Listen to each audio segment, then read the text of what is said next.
friends. Welcome to the Creative Impact Podcast. I'm your host, Rachel Caldwell, and I'm so happy you're here. Each episode, I take some time to chat with fellow artists about life, faith, and the impact of the arts. Anytime I'm presented again with a blank canvas, I have recognized that the Lord really wants to step in and kind of fill the empty places.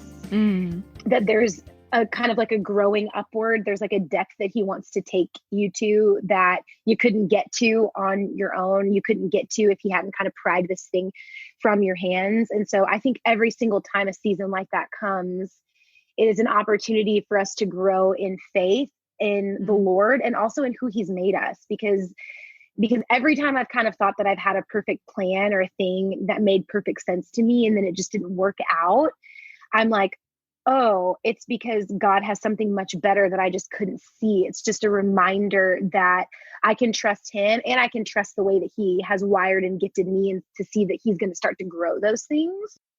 Welcome to episode 18. I can't wait for you to meet today's guest, Jaleesa McCreary. Before we jump into the conversation, I'd like to invite you to be part of the podcast. I'm putting together a special Thanksgiving week episode sharing your answers to the question, why are you thankful for the arts? You can submit your answer and be part of the fun. Check out creativeimpactpodcast.com/thankful to learn more and submit your response. My guest for today's episode is the beautiful Jaleesa McCreary. Jaleesa has been a worship leader at the Austin Stone Community Church for the past 7 years. In addition to leading Worship Weekly, Jaleesa spends much of her time investing in the development of female worship leaders and teaching worship ministry philosophy at the Austin Stone. Jaleesa shares her incredible testimony of walking through the loss of her voice and experiencing what felt like the death of a dream. Without singing, Jaleesa's life felt empty, but God remained faithful through it all. I love Jaleesa's heart for people to encounter God personally in worship and take that encounter with God outside of Sunday morning. As a young biracial woman, Jaleesa shares about the challenges and insecurities she faced becoming one of the first female worship leaders in a predominantly white church. We chat about what it means to go scared and step out in courage rather than being held back by fear. Today, she helps encourage other women to take similar steps of faith and understand that they are called to so much more as worship leaders than merely singing. In this season, many of us have felt a sense that our identity as an artist is being stripped with all the uncertainty and isolation. I love Jaleesa's encouragement to lean into that process and allow God to shape our identity and purpose. Be sure to listen at the end of today's episode for details on how you could win a copy of Austin Stone Worship's album, Everflow. Enjoy my conversation with Jaleesa McCreary.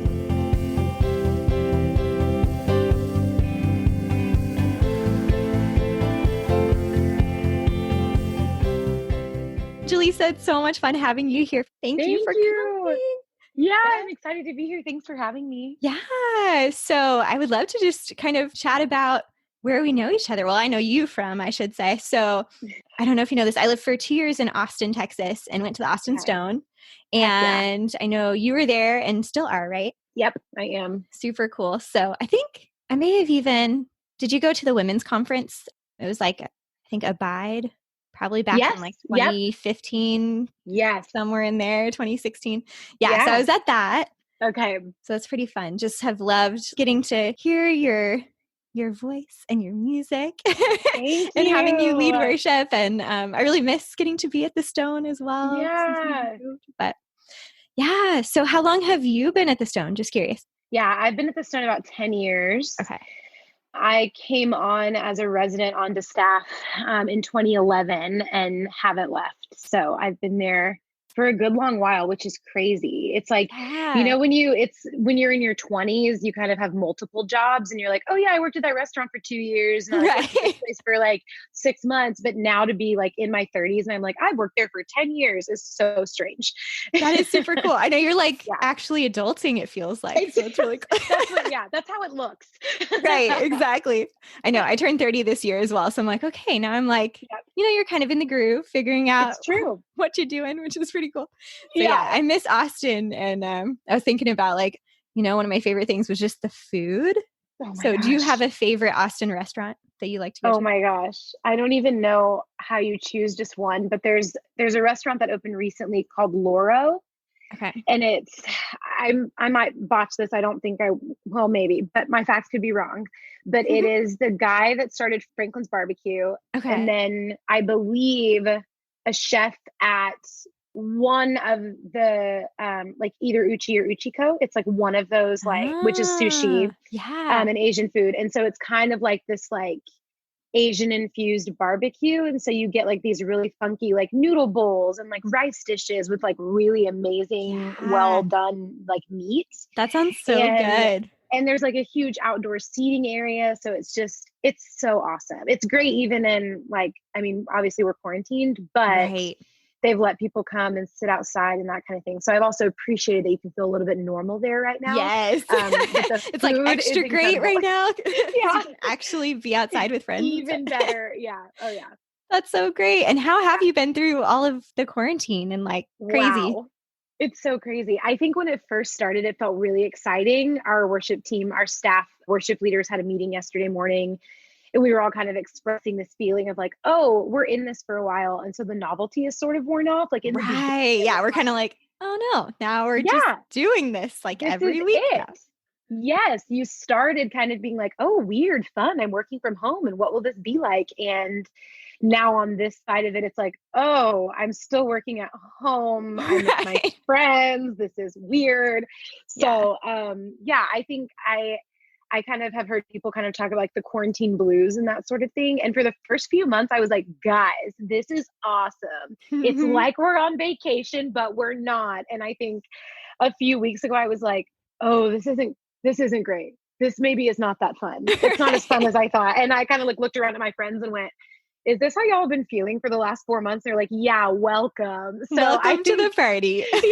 I'm realizing now like, oh, we're in this for a while and it's not, the novelty is definitely worn off. So, I felt that a lot too. Yeah. It's just kind of this, it finally hits you. I think I'm definitely an optimist. I don't know about you, but like, optimist, like this is fine. And then I think it hit me for sure. A few weeks ago, I was like, okay. And I'm a teacher, so we're going back virtual again to start the year. And I don't think any of us thought it would be this long, you know? No way. And that's so hard. I've heard so many stories of teachers just being like, oh, I just miss my kids so much because they become such a big part of your daily life. And so that's just so hard. And I can only imagine like getting to know a whole new slew of students virtually is not the way you want to build relationships. So I feel for teachers. Oh, thanks. I know it's a little crazy, but we're trying to be creative, and it's nice because I teach dance. So it's like, you know, we can be a little outside the box and like people are okay with that. And so we're doing some crazy games and fun things that we have up our sleeves. So it should be fun. I love that. Yeah. So do you want to just share with our listeners a little bit about who you are and what you're up to right now? Yes. Yeah. My name is Jaleesa, and I am a worship leader at a church in Austin, Texas called the Austin Stone Community Church. It's quite a mouthful.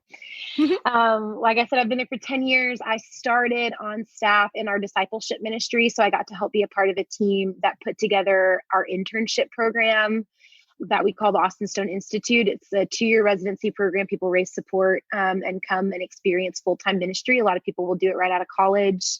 Super cool. It's really cool. It's also been a ministry that's provided a lot of respite for people who have been in full-time ministry for a long time and kind of felt like they needed to take a break from carrying the weight of things, but want to come have a resting place, see the way a different church is doing things and kind of be invested in and poured into.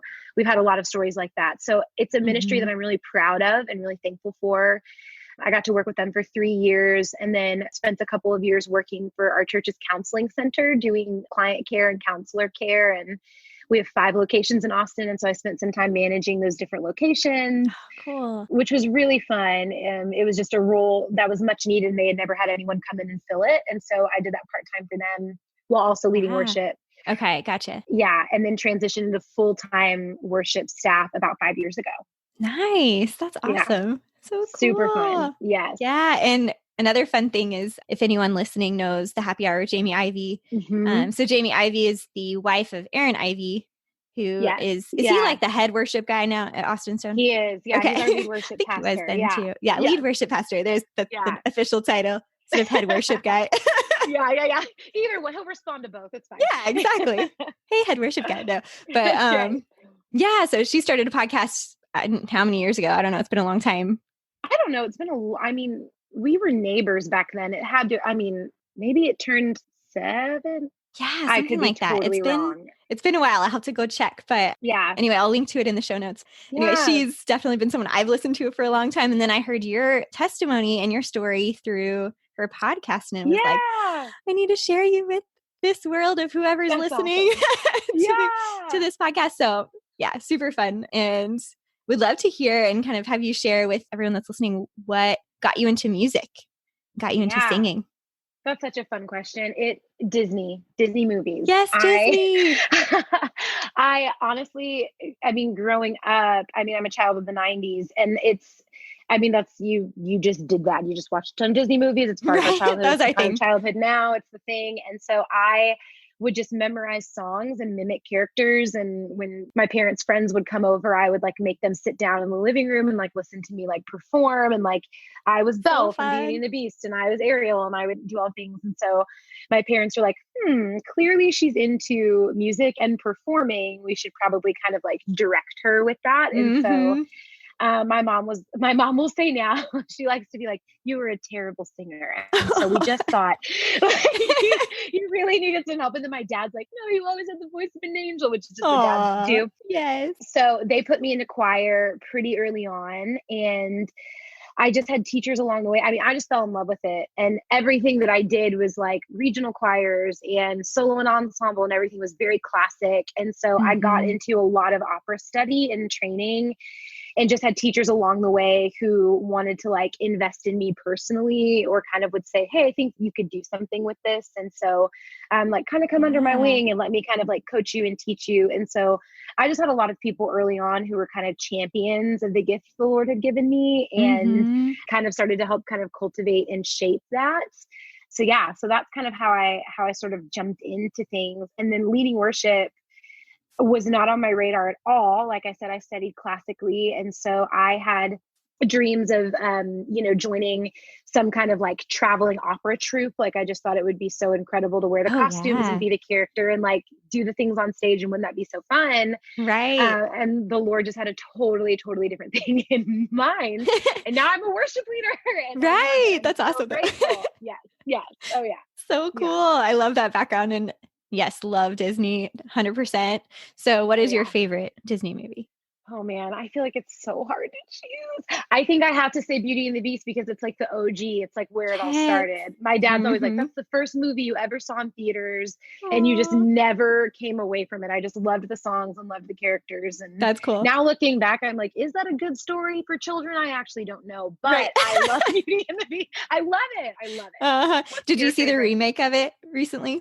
I did, and I just loved it so much. Yes, it was so good. It was so well done. It's beautiful. Yeah, I liked their reimagining of it in some ways, and the new music was really beautiful as well. Yeah, so, super fun. So and then, have you seen the guy who's doing like the quarantine Disney re-lyric videos? No. Okay, I'll have to send those to you. They're send it to hilarious. Oh my goodness. Yes. That's amazing. Okay, yeah. I need that. And he like for sure does all these different costumes out of stuff that he just has at home and stuff. It's hilarious. So I'll definitely email it to you after this. Send it to me, because that is incredible. I need to see it. So fun. I think you're one of the people that would most appreciate it in the world. So that's right. Yeah. Super fun. Well, it's so good. What did you do, I guess, after? So you were in high school pursuing music, and then it sounded like you started pursuing music in college as well. Yeah. What did that journey look like for you? Yeah, it was very interesting. My parents, we laugh about this now, but when I was kind of deciding what I would study at university, the kind of like deal that we sort of worked out was they really didn't want me to choose a career path where I wouldn't make enough money to support myself. Right. And so I had to sit them down and be like, I only like things that are not lucrative. Like I write and I sing, and that's it. And so I kind of decided like, okay, maybe I'll pursue teaching. And then I kind of started to fall in love with journalism. I started to fall in love with like news media. And I I'm like a true crime junkie. Like I love the idea of investigating and like digging up what's true and presenting it to people. And so I like to think that now at this point in my life, like the Lord has converged all of those loves together. I get to bring truth to people and also through the expression of art. Yeah, that's true. So I'm like very thankful for that. All of our design is intentional and purposeful. But so I started college as a journalism major, and through a very long journey, kind of hit a point in school where I was feeling pretty depressed. And my parents were like, she's unhappy. She needs to pursue the thing that she loves. And so we just had a long conversation where they said, you are turned loose to kind of, do whatever you want to do. You're clearly unsatisfied in this major. And so I decided to pursue a vocal performance degree. Got into the vocal performance program, started taking the theory classes and all of these things, and started to lose my voice, which was super scary and doesn't really work for you when you're pursuing a vocal degree. When that's, all that you're doing. And a lot of your classes are probably based around that, being able to sing. So that's right. Yeah. So I kind of pushed to the side any kind of like private lesson or any kind of big university choir, and kind of just started taking the theory classes and kind of trying to get some of the basics, the non-singing basics out of the way, while I kind of waited for us to figure out what was going on with my voice and kind of wait for my body to heal. And just went to so many doctors, and just people were like, it's allergies, gargle salt water, and like get on this medicine and it'll be fine. And about a year went by, and I was like, something is not right. I've had allergies my whole life. Like this doesn't make any sense. And it kind of got to the point where I couldn't sing at all. Speaking was incredibly painful. My throat was just hurting constantly. It was awful. And so finally just went to a doctor and said, I need to see a specialist. Like, I just think that this is something more. And so they sent me to an ear, nose, and throat doctor who was like, hey, it's maybe nodules, could be something else. And so then they sent me to like the next doctor up from that, who was like, hey, you have vocal cysts and you need surgery next week. And I was like, oh, I'm busy. I will not do that. And my parents were like, no, you will. And so that started that's so scary though. Journey. Oh my gosh, so scary. And I had never had surgery before. I'd never broken a bone, still haven't. It was super scary. And so I obviously had to say yes to that because health. And so kind of important. Sort of important. Yeah. I was a pre-K teacher at the time, and I had to like quit that job really abruptly because you can't yell over 20 toddlers whenever you don't have a voice. That's a little, that would be tough. They probably don't care if you make like signals or write something. No way. They'll miss it. They will ignore you entirely. And so I ended up having that surgery. It'll be 10 years in November. Oh, wow. Okay. So that's crazy. So I had that surgery, and that just kind of set me on a 2-year like voice therapy, speech pathology kind of journey of just vocal healing. And that was a really important time in my life, because as that came off of the table, Jesus kind of entered the picture. So I'd grown up going to church kind of off and on. We weren't really church people, but we were like a home of faith. But I didn't really have a relationship with God. I wasn't like in scripture. I couldn't have told you very much about Jesus. I just kind of professed to follow him. And so it was in that 2 years that I really started to have a relationship with him, because I was praying and asking him what the heck was going on, and trying to like seek direction and vision for the future of my life, because nothing was looking the way that I thought that it would. And so it was really just a time where the canvas became completely blank, and I realized that I was not the perfect artist to fill it. And so just kind of started coming before the Lord for the first time in my life, just asking him like, what do you mean by this? And what is happening, and why are you doing this? And that really kind of shifted things to where, okay, now I'm walking with the Lord, and now I'm somehow pursuing ministry, which I always thought was super lame and I would never do. It's funny how that happens sometimes. Yeah. So it was a really tough and painful season of just feeling like I had been given one gift, and then I didn't have that thing to do anymore. And why would God do that? And just kind of coming before him and asking him to open my eyes to some things, and recognizing that he gives us a lot of different gifts to be called forth and used in many different seasons and in different ways. And so those couple of years were really a growing time of me with God, me with the church, me with community, and eventually me with art again, because I just never had an expectation that I would be back into doing music. I kind of felt like it was off the table. And then the Lord just started providing opportunities, and it has blown my mind that I've gotten to do it for this long. Yeah, that's incredible. And that would be super hard because I think that's a huge loss and, Hmm. kind of like you said, almost death of a dream or Yeah. possible death of a dream, Yeah. and kind of grappling with that and what does that look like? And I think that's awesome that, you took those questions like that why to God and Yeah. just, I mean, it's cool because he can handle it and, Hmm. he meets us there. But what would you Yeah. say to people that maybe are, if you have an encouragement for anyone that's in that place of like, I don't know why this just happened. And it Yeah. seems like everything just got like ripped out from underneath me. Yeah. Yeah. Yeah. It's interesting because I think that season has repeated itself, right? Like, if that's not the only time in my life where I felt like the rug was pulled out from underneath me and I couldn't figure Hmm. out what was going on, that it was so foundational to knowing how to handle those seasons as they've continued to come, or those scenarios as they've continued to come. And I think now I would say, and hopefully encourage people with, anytime I'm presented again with a blank canvas, I have recognized that the Lord really wants to step in and kind of fill the empty places, Mm. that there's a kind of like a growing upward. There's like a depth that he wants to take you to that you couldn't get to on your own. You couldn't get to if he hadn't kind of pried this thing from your hands. And so I think every single time a season like that comes, it is an opportunity for us to grow in faith in the Mm. Lord and also in who he's made us, because every time I've kind of thought that I've had a perfect plan or a thing that made perfect sense to me and then it just didn't work out,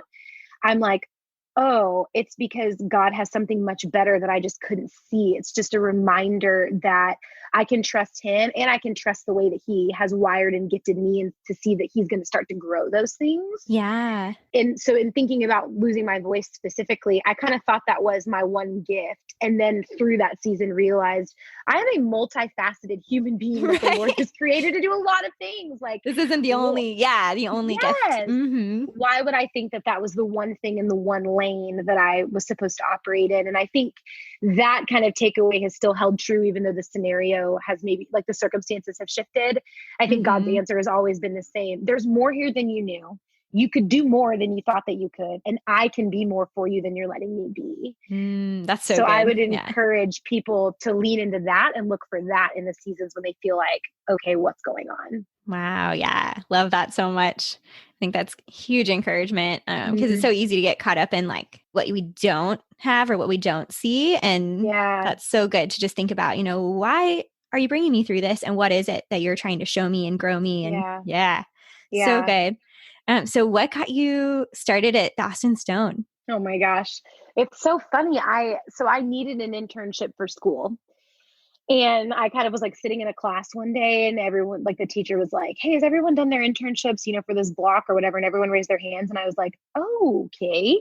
I have not, I missed the memo. And I had just started attending the Stone with my roommates. And we were at church one Sunday and they were advertising internships. And I thought, oh, that's interesting. Like, I don't want to work for a church, but it looks like they have these communication internships. And I was pursuing a communication degree. And so I came in doing social media marketing, which, Oh, look, nice. it's entirely divine because I had no idea what I was doing and they hired me. Like, I had like built a website for my sorority. Like, I didn't know what I was doing. Right. Yet they gave me a chance, and that has God written all over it, For sure. for sure. And so I went in to do an internship with them thinking, I'm going to help these people and I'm going to do social media stuff. It's like, girl, you don't know what you're doing. But I stepped in to do that and it ended up blessing me far more. And Mhm. I mean, the first year was like one of the hardest years of my life because my faith was being challenged and my work was being challenged. And I just hadn't been in a spot like that, or a season like that. And so I would go home to my roommates and be like, I'm going to quit this job. And they'd Mhm. be like, yeah, you should. It's super weird. Like, your boss has been asking you about your sin. And I was like, yeah, weird. I'm going to quit. And then I just like couldn't do it Uh-huh. because the Holy Spirit was like, no, this is where you need to be. And so I think I came into it thinking like, I'll do this internship for a semester. And the Lord obviously had a crazy, insane thing in mind. And so by the time I was wrapping up residency, I had already started to lead worship at the Stone, and I was serving in our students ministry. And a friend of mine who was in the band with me leading this portion of our student body at one of our campuses was doing an internship with the Stone in the studio. and they needed background vocals for one of their records. And so he kind of put my name out there. Cool. And so they invited me to come in and do that, which I was like, this is ridiculous. Like, there's no way they want me to come do this. And I remember going in to record and like kind of bracing myself for the feedback, because I came from classical music, and you do juries and people critique the mess out of you and like pick every single little thing. Oh yeah. Hadn't thought about that. Yeah. And it was the first time that I had kind of like presented, like, this is what I do. And the feedback was like, that's really cool. Like, you have a unique character to your voice. Like, this is very interesting. And being really affirmed and encouraged for what I was working with, rather than like, how can you mold it and shape it to be more of what we want it to be? Mm-hmm. And so that kind of blew my mind. And then they ended up needing to rewrite one of the songs that I did background vocals on because of some like licensing stuff. And so I came back in sort of last minute to re-record background vocals on that song. And that was when I met Aaron. Oh, okay, and cool.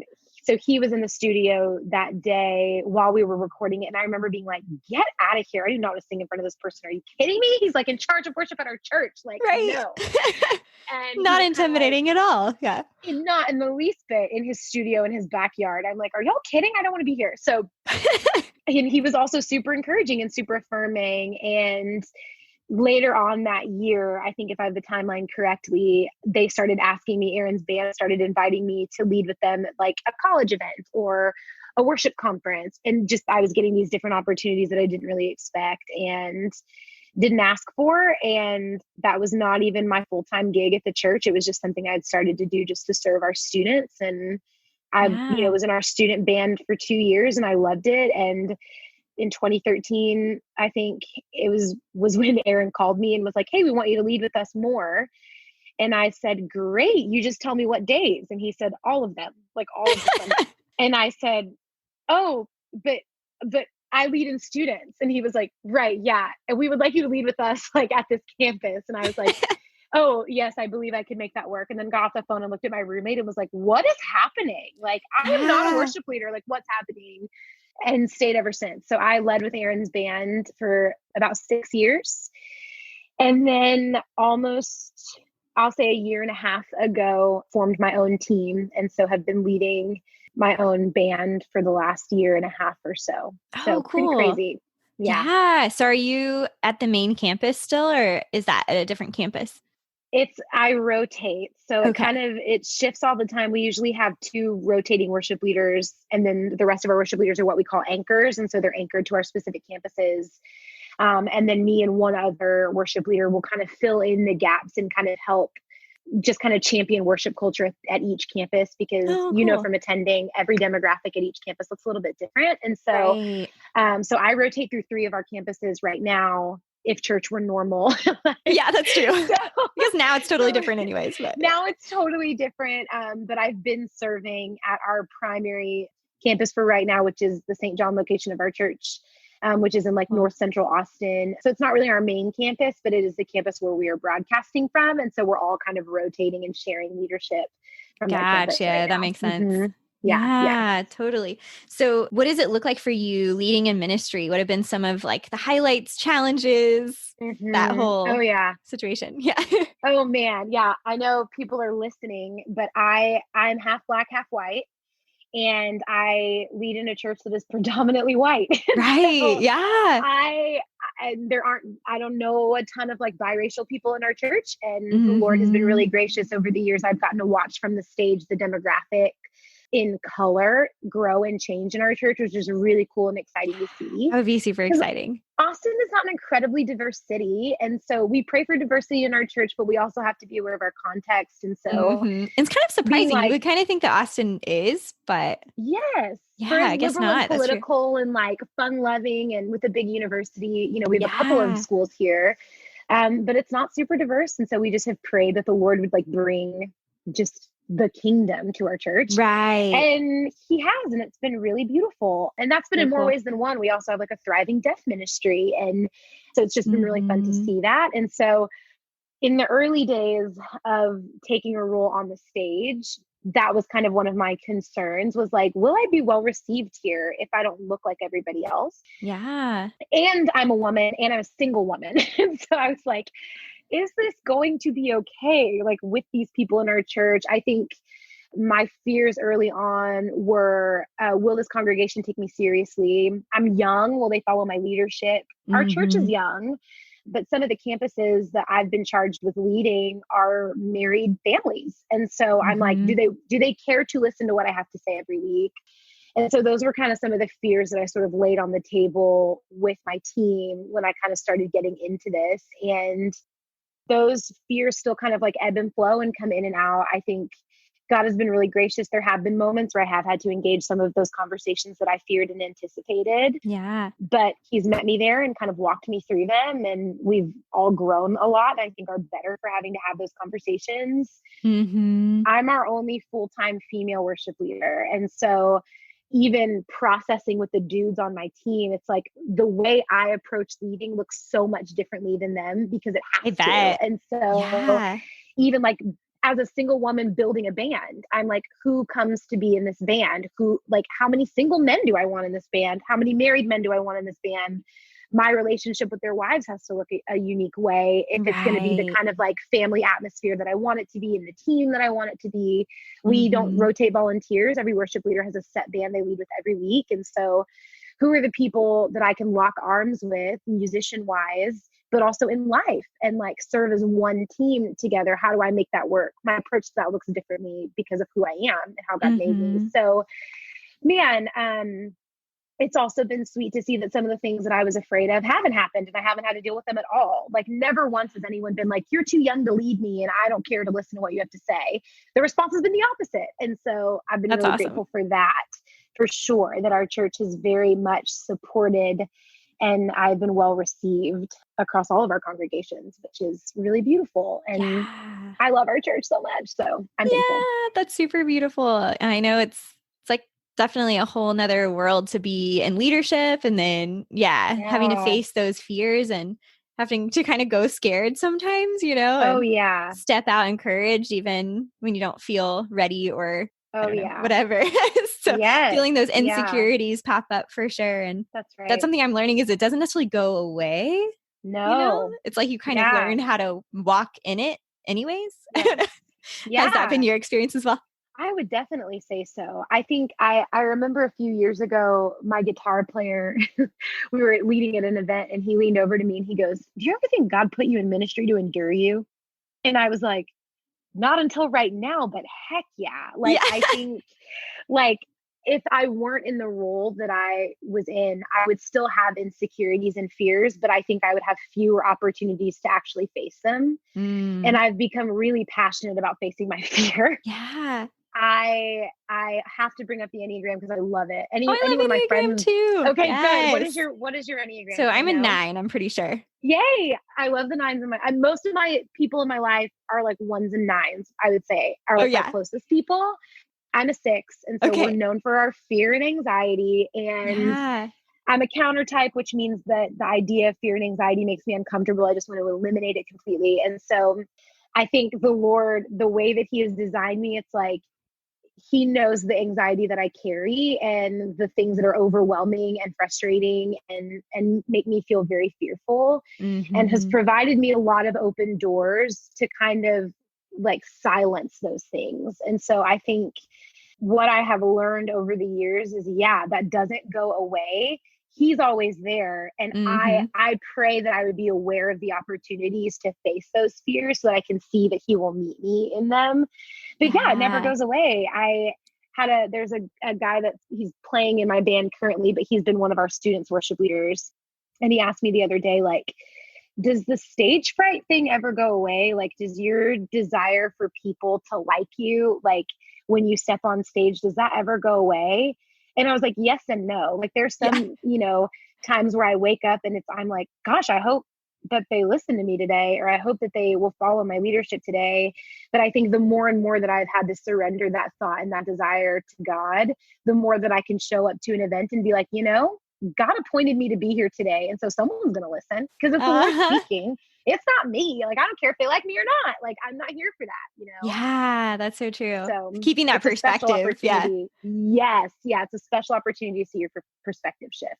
So good. That is so good. Yeah. Yeah. Super, super good. I think it's easy to get caught up in that and then just like be overcome by it, but to keep that perspective and be like, okay, I'm here for a reason. God has me here for a purpose, you know, and walking forward, and love seeing that courage in you. Yes. And thanks for inspiring us to take steps with courage. But yeah, I love That's Enneagram. nice. It's so fun to learn about and like see different aspects of ourselves. And I think as a 9, I definitely struggle with wanting, well, it's mostly not wanting to face conflict. So for me, it's been learning to lean into conflict and know that it can be a positive thing. Like it can lead to closeness and, you know, better relationships. Yes.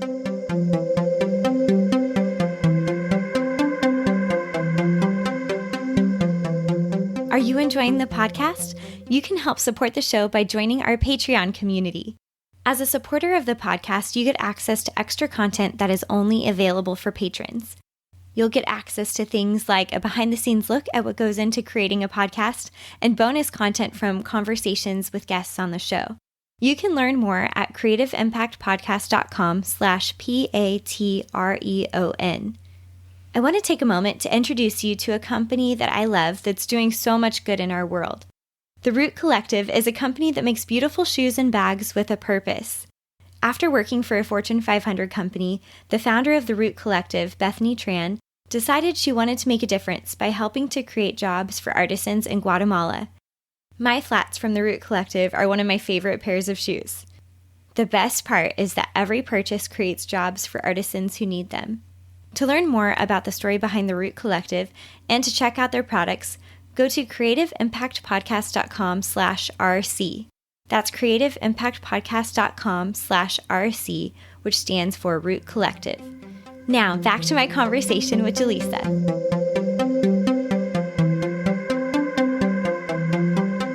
So, do you have any like favorite worship moments that you've experienced? I know this is kind of a hard question. It's such a hard question. Oh, favorite worship moments. Man, I think, so I love leading our students ministry, and I've gotten to lead a lot of our camps and different events. And what I love about worship leading and how I kind of describe to people kind of what my aim is I want people in a worship space to encounter God personally. And then to take that personal encounter with God outside of Sundays. Like when I stand on stage, I really aim for people to know like Jesus is a person who is interacting with you, you know, and that extends outside of these 4 walls. And I love watching that come alive in students because they are the future and they are going to change the world. And I get so amped up watching our students worship. And there was a camp that we did. We do a beach camp usually every summer. We didn't get to do it this year, but a couple years ago, there was like a group of guys that was praying with my friend Brett, who was leading worship with me that week. And they would pray that like God would do something really incredible in the evening sessions, like something that would just blow their minds. And every single night on stage was like just a wild supernatural experience. And there was a moment which I'm like, what the heck? Like God is just real. But there was a moment where we were standing on stage, we were like mid-set, and a song finished. And I could tell we weren't, like Brett was leading that song, it ended, and I could tell we weren't ready to move on from that moment. You just kind of get that sense of like, okay, we're going to camp out here. So God, what comes next? And we didn't have a song planned after that. It was supposed to end there, but it was like, we knew it wasn't going to end there.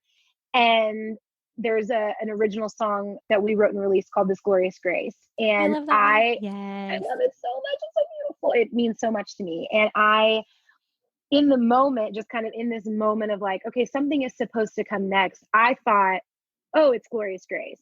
Like that's the next thing. And then Brett walked over to our keys player and then just like walked back to his spot, didn't say anything to me. And the keys player started playing the intro to that song. And I was like, I knew it. Like how did that happen? Where like he and I both knew that was the next song without looking at each other, talking to each other, anything. It just was like, just sometimes really wild supernatural things like that happen. And it's so freaking cool to be a part of because I'm like, God wanted to speak to those students and he had a very specific message in mind. And he brought us into that and then kind of like charged us to lead it. And moments like that, when something unexpected happens, but you're like following the leading of the Holy Spirit, are my absolute favorite moments. Because you're following the Spirit when you plan, like when you pre-plan and you pray over what is that Sunday or that service or that camp, whatever, going to look like. The Lord is in it, but sometimes there's just something he wants to do in a moment and you catch it and you follow it and it feels incredible. It's so special. True. That's so cool. And it's so neat. Special. Yeah. Cause then it's like, you see, this wasn't me at all. Like it really couldn't have been me, you know? So, and even though it, like you said, it's all him anyways, but like, it's easier to see that, I think somehow it's like, makes it clear. That's so cool. Absolutely. Love hearing that. It's really, it's fun hearing stories like that. Encourage our faith. Cool. And Oh definitely. yeah. It encourages mine for sure. Yeah. So I know you talked about right now you get to work and help like develop people. And so what is your, I guess, is that your current passion right now? And how would you describe what you get to do with like growing worship leaders? Yes. Yeah. That is for sure my passion. I think because I worked for a development ministry for so long, I realized how much I love discipleship. And I wouldn't have called it that. I didn't know that, but I really love investing in people. And I love just watching them grow. And so a big part of my role is getting to champion the development of female worship leaders specifically. I get to invest in all of our residents and young worship leaders, which is really fun. Yeah. And it's a huge honor for my life, truly. But I get really amped up about like meeting a girl who wants to lead worship and charging her with being more than just a singer. I think a lot of people can sing really beautifully and really well, but my passion is for the women that lead in our church and in worship ministry to be well-rounded shepherds and leaders. I want them to be able to do the technical thing of leading a band. And I want them to be able to do the spiritual thing of tapping into the Spirit and leading people in a room. I want them to be able to step off stage and answer theological questions and counsel people through hard moments in their lives. Like, I just want so much more for them than to just be good at singing. Yeah. And so I have prayed for years that the Lord would just raise up women in our church. It's a pretty large church. But when I started leading worship at the Stone, there weren't other women leading worship at the Stone. So that it was new. It was like up and coming. Like, we want to do this. How do we do this? And the invitation to me was like, hey, help us do this. And I'm kind of like, I haven't done that. But I'm kind of building it as I go. Yeah. I'm like, I'm going to pray a lot. And so I always tell Aaron, I'm like, I love leading worship. I think it has a shelf life. And I think that if I couldn't develop women, I don't think I would like my job nearly as much. Like, it is maybe my favorite part of my job. That's cool. As much as I love the music side of it. And so over the years, I have gotten to invest in women who are like, I think I have a gift and I want to do something with it. And my goal is to be their biggest cheerleader and their biggest fan and like talk them up a ton and give them a lot of feedback and help them grow. Like, I want to meet with them and hear their stories, and I want to challenge the way that they see God, and I want to challenge the way that they see the church, and I want to challenge the way they may be perceiving God's call on their lives. Because I don't know about you, the churches that I went to growing up, I did not see women on the stage. I did not hear women teach the Bible. I just didn't ever see that. And so it never occurred to me that I could be in ministry leading from a stage. That just never, I didn't know what even women did in ministry. And so I just really desire for women to agree with the calling that God has placed on their life, even if it's something as scary as standing on stage with a Bible and a microphone. Because it's scary. So, yeah, that could be pretty petrifying for sure. For sure. And it's like, it should have a weight to it, but if you trust that it's what God has called you to, then you can trust him to bear the weight. And so I get really amped up about it and really eager just to see women grow into that and to say, yes, God, I think you're calling me to do this thing. And I really want to do it well with passion and with excellence. And I don't want to just be good at it for a girl. I want to be good at it because I'm good at it, because you gifted me to do it. Yeah. Just being excellent and what we've been called to. And I love that. So there's probably people listening, or maybe they'll be listening later in the future, and they are probably like, I want someone in my court, that would be encouraging me like that. Do you have any just practical tips of steps they could take or things they could get plugged into? Yeah. Yeah. I think if you're sitting kind of in the seats at church and you're like, man, there are people here that I really admire and I don't know where to start with growing into this thing, but I think I'm gifted similarly. I think it's okay to raise your hand and say that. I think that it's okay to approach the worship leader after service, or if you feel like a calling to preach, to like talk to your pastor about that, or wherever people are teaching the Bible in your church. We have a lot of equipping classes at our church. And so those are great opportunities for people who feel a call to teach to, kind of get their feet wet in that and to get to participate in that. And so I think you have to do the really bold thing of raising your hand and then do the really humble thing of saying, I'm going to invite you into helping form this in me. My favorite part of developing people is like God like has a point A and a point Z. And so in development, I just get to kind of step into the stream of what he's doing. And he's the one that's going to take them to that place. I just get to kind of be there and be along for the ride and be championing it. And so I think it's okay to raise your hand and invite people into that process. Even if it's like just from, G to H or something. Yes. Because everyone, I have so many mentors in my story who all played different roles and encouraged different parts of me. Right. And they weren't all worship leaders and they weren't all encouraging me in music. They encouraged me in a lot of different ways. And so I think it's okay to start having those conversations. And for me, like specifically with worship leading, I was the only woman for a while at our church that was leading worship. And so all my mentors were dudes, which was awesome because they're the best and I love them. Right. But I just prayed, Lord, will you help me just meet other female worship leaders in the city of Austin? Like, I would love to learn from people. I don't know where to start. And one of my dearest friends to this day literally like tweeted me and was like, hey, I'm new to town. I'm leading worship at this church. Like, we should get together.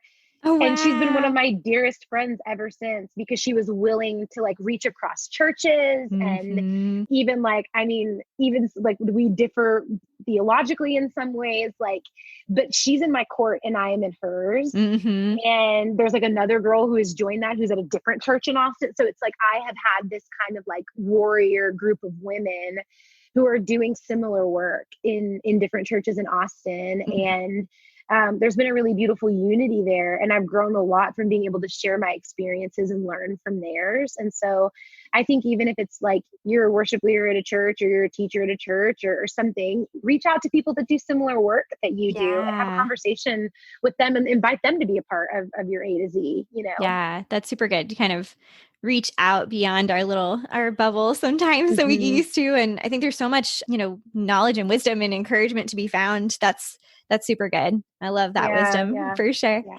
And this is kind of totally going to a different topic now, but going back to, one of the fears of like, this church does not necessarily represent all of who I am, or it doesn't look like me. And I know right now it's been a season of just a lot of tensions and things coming to the forefront that have been going on for a long time, but, racial tension. And how have you been processing through the season? And do you have a word for the people listening? Like any things that you've been learning or stepping into, whatever, leaning into? I don't know how to word it. Yeah, no, that's excellent. That's excellent wording. I think I have been also just trying to navigate how to be a part of the conversation. Yeah. I think too, I grew up in a house with a white dad and a black mom. And so I've been a part of even the conversations of two people who don't quite understand the other, trying to grow toward understanding my whole life. So conversations about race and differences have just been a huge part of my life. And I'm thankful to have been able to see my parents kind of wrestle through those things and process through those things and glean some wisdom from that. And it's made me pretty comfortable getting to have those conversations. So I think, the thing I've been encouraging people toward right now is to be willing to be uncomfortable, to be willing to lean in and ask someone their experience. I think a lot of what we would believe to be representative of Black culture was not necessarily created by the Black community. I think media has kind of shaped what we believe that demographic looks like and believes and how they operate. Yeah. But everyone's experience is so nuanced. It's a lot of people who meet me would have no idea that I'm half white. And so their perception of my experience or the way that I'm carrying something or how I'm engaging in conversation or how I feel about certain events is different than maybe what they would expect because I have a different background than they know. And so my encouragement has been to ask the questions, to lean into people's unique stories, knowing that every human being is so nuanced. Like, because even it's like you, like I know other women named Rachel, but you are a different Rachel. You know what I mean? Exactly. Like, I want to know what it means to be you, Rachel, not what it means to be like my 3 other friends named Rachel. You know what I mean? It's like, yes, we tend to like very different. Put people in boxes or just like assume things rather than taking the time to really understand their story and their personality. And I love that. Yeah. And it can feel so uncomfortable to even start that conversation. But I think, especially in the church, I hope and pray you would be met with more grace than you would expect. I think things are always worse in our heads. You know, I can't imagine. Like I had dinner with a friend, like conversation before the conversation in your head. Oh my gosh. Yeah. I had dinner with a friend this week and she was like, "Can I ask you a question?" And I said, "Yeah." And she goes, "It's a Black question." And I was like, "I'm ready."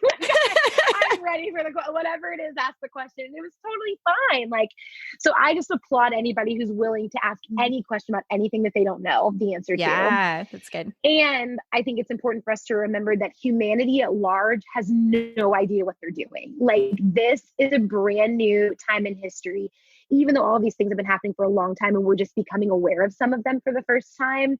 Like, this is a brand new time in history. Different people are at play. Different legislation is at play. Different things need to change than needed to change before. We've come a long way. We have a long way to go. And so I just keep telling people the only person that knows the way forward is Jesus. And so true. Please pray and ask him for wisdom and for vision and for what comes next.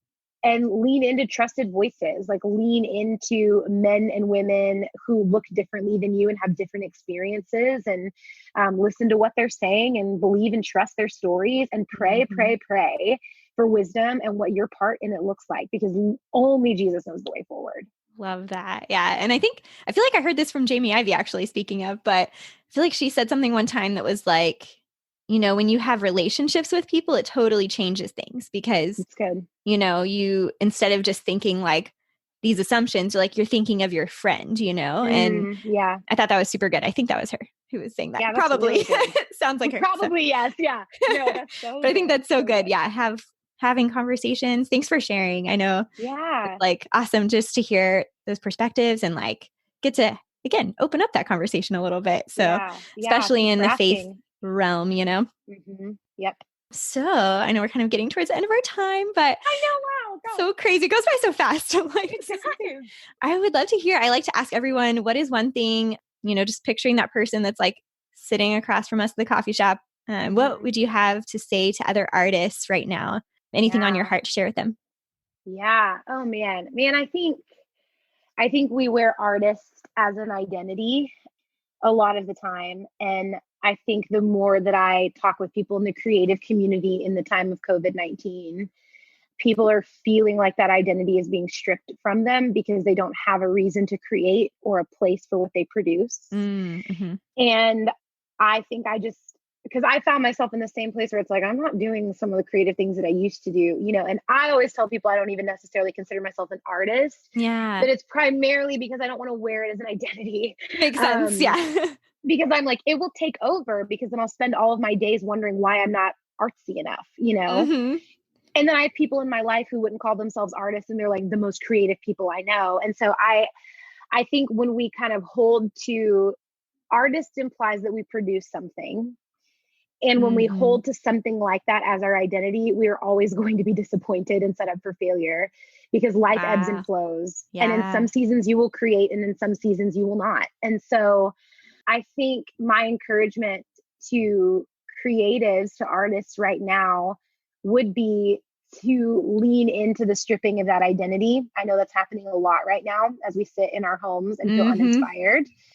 Lean into the stripping of that identity and let God show you that you're more than just the one thing.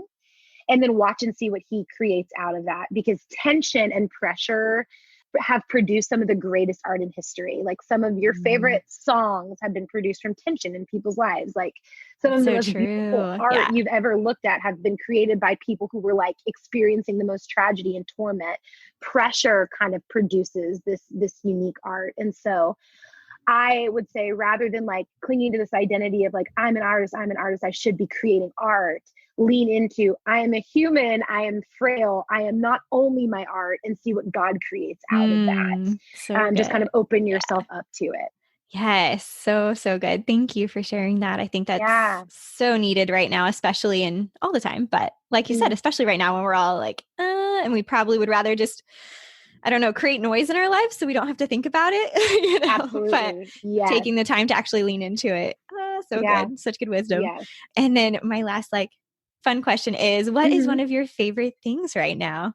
One of my favorite things. Oh man, what is one of my favorite things right now? I feel like I could probably pick a bunch. Oh, you know what? I've been on I'm like trying to think of like, what have I been talking to my friends about? The most. I have been on a really big John Mark Comer kick, and he is a pastor in Portland, Oregon. He leads a church called Bridgetown Church. They are doing a podcast called the Bridgetown Daily that I have loved. Nice. And it was kind of birthed out of the need for there to be some kind of like biblical wisdom and conversation in this time specifically. Like, hey, you're quarantined, you are confused, you don't know what's happening in the world, it feels overwhelming. Let's talk about that. And nice. It has been, our team has like shared so many episodes too. I think so many of us are loving it, but it has been a really cool avenue to receive wisdom and encouragement from the scripture from people who are not in my church, like people I don't know. Like I don't know John Mark Comer. You know what I mean? Like I don't know anybody that goes to his church, but there's something that God is saying there that they're sharing with the world. And it has been really encouraging for me. And so I went on sabbatical in November, and I read one of his books, his most recent one called The Ruthless Elimination of Hurry, all about Sabbath and slowing down. So then the world comes to a screeching halt. And I'm like, wow, God, I'm really glad I read that.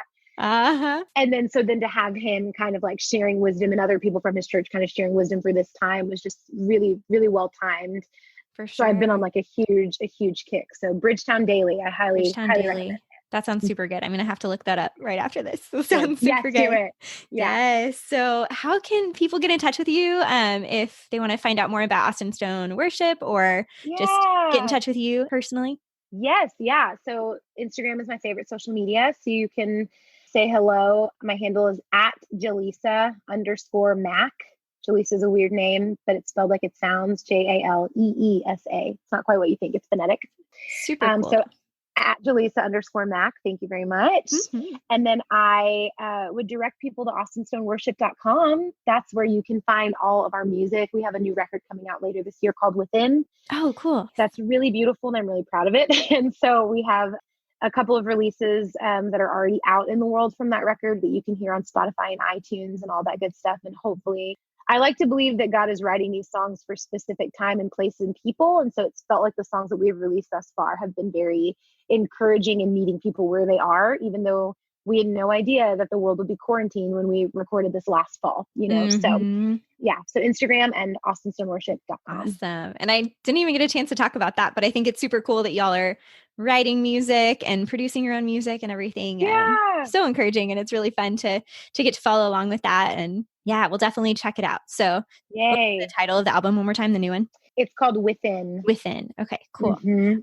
I'll keep an eye out for it. That's so good. Yay. Yeah. Thanks. Well, thank you so much again for coming on podcast. And it's been really fun getting to know you and see you like, sort of in person. Zoom in person. As in person as we can. Yeah. As in person as you get these days. Exactly. Well, you're such a blessing. And thank you for all that you've done at Austin Stone and then just the ministry that you're doing that's reaching so many people beyond that as well, you know, and just speaking into women's lives as well. Yeah. Thank you so much. I appreciate that very much.